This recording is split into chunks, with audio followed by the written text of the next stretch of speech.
Hey guys, what's up? Aaron here.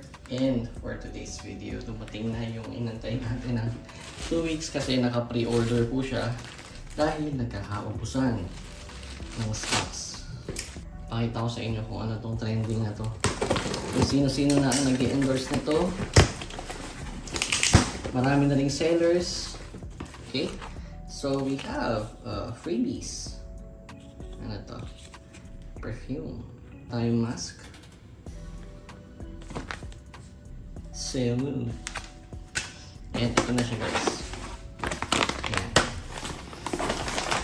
Ito ang malakasan na fit gum collagen. Of course, you're welcome. Okay, so ito po yung aming tinitake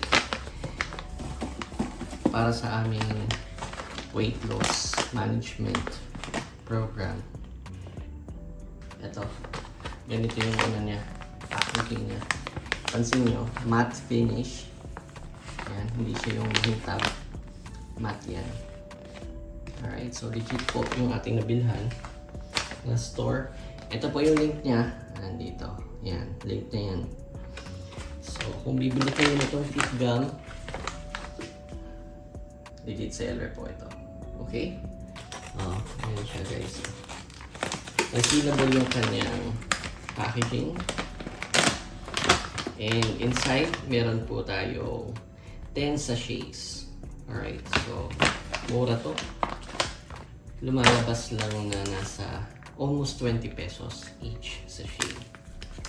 And what you will get is a collagen chia coffee mix na mayroong 2, 4, 6, 8, 10, 11 key ingredients na well blended. Kita nyo naman sa mga sales. Okay? The sales speaks for itself. Kaya nagkakaubusan ng stocks. Alright? So wala pang 200 pesos isang pack. Kung bibili kayo na mas marami, mas mura. I'm not a reseller. User lang din ako. Because effective eh. Wala tayong magagawa. Effective. At maraming users nito ang nagkataon na hiyang sa kanila. So, mahirap makahanap ng product na kung saan may hiyang ka. Okay? Especially sa mga weight loss. And marami diyang iba na ang mixture is sobra yung effect. Napaka-extreme na effect. And may nababalitaan ka dyan na hospital na yung iba kakainom nila ng weight loss coffee. Okay? But this one is different. Ang effect nito sa partner ko, sa wife ko, instead na magising siya, ang sarap ng tulog niya. Okay? So work from home kami, panggabi siya. Tinitake niya to morning. Baliktad eh.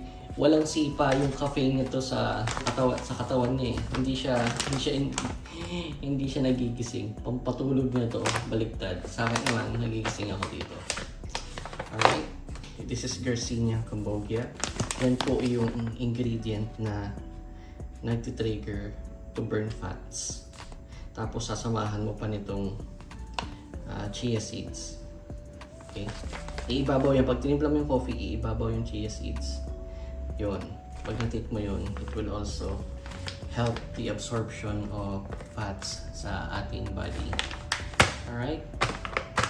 Maganda i-try nyo muna kahit 1 pack. Tapos, tikman nyo. Tapos, observe the difference na mangyayari sa appetite nyo. Kasi, sinosuppress nito yung stress eating. Alright? Uunti yung kakainin mo, pero busog ka. At the same time, may energy ka. Maganda bili kayo nito. Pag nagustuhan nyo yung isang pack, bili na rin kayo ulit ng follow-up nyo. Try it for at least maybe a month or 2. Tapos, see for yourself. Okay? Maganda rin na mag-weigh in kayo before kayo mag-take. Tapos, after a month or 2, check nyo yung timbang nyo. Observe. And kung effective, then continue using it. Okay? Yun lang po. Thanks for watching. See you on the next one. Bye now.